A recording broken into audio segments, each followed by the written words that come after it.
Well, welcome to Staying Connected this Friday, the 17th of September.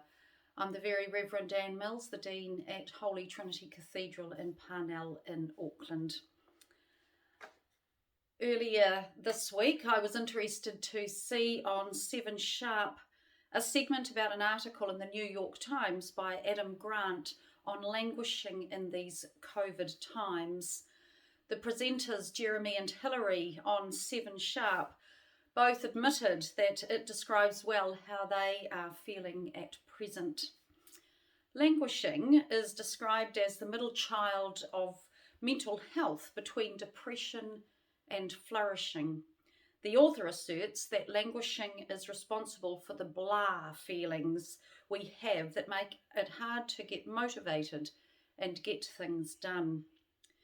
This idea was then the focus in the Diocesan Children and Families newsletter that we have reproduced in this week's Cathedral newsletter.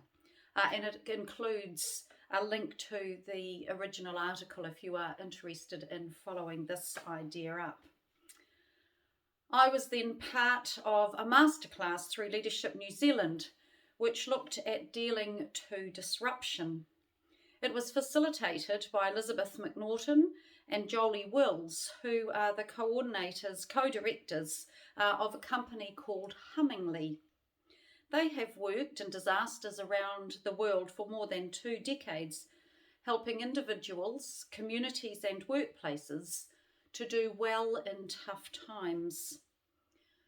They shared with us some practical and insightful ways to enhance our well-being during times of great stress, change, challenge and crisis, so we can perform to the best of our ability under pressure.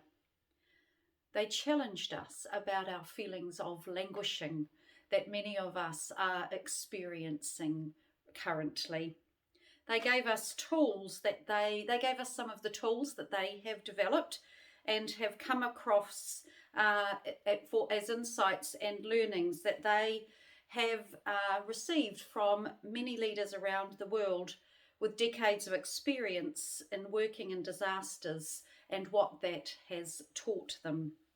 One of the things that they shared with us was a set of helpful, practical cards with tips to help us through the tough times that they have developed.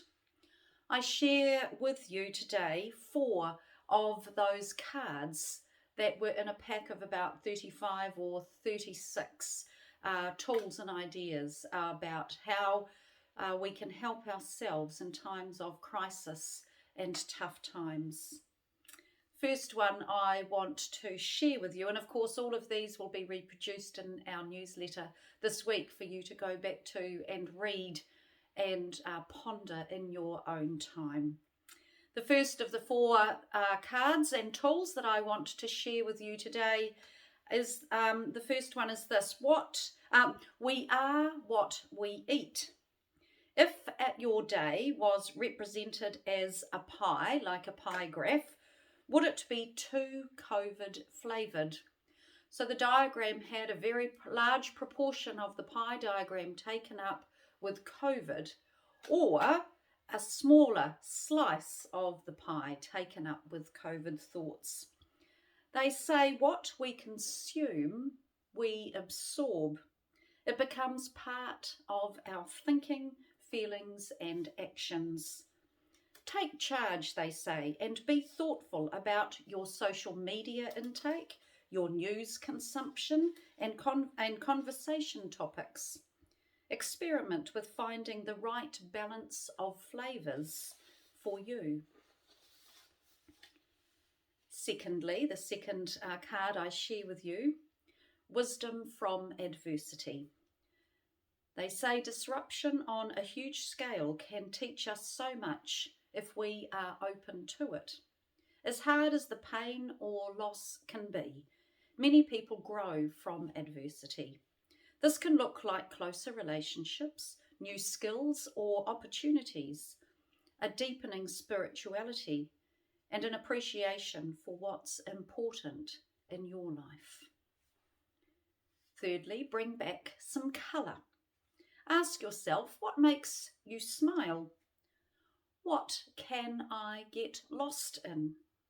What makes me feel alive? Bring more of this important stuff back into your life.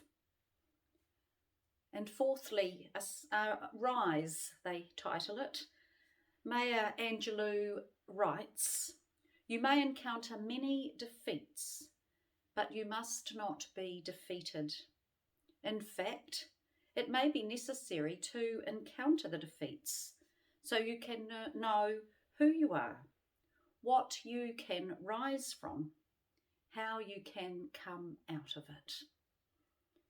So I hope these thoughts, the article that is reproduced in the newsletter on languishing, and your friends and family who surround you, if virtually, will take you and us through this period in our history. We know that God is always with us on our journeys. We have this to add to our hope and our confidence that all will be well with Jesus, who journeys with us and takes every step with us, who loves us and cares deeply for each of us. And so until next time, may God bless you and keep you. May God make God's face to shine upon you and bring you peace. Amen.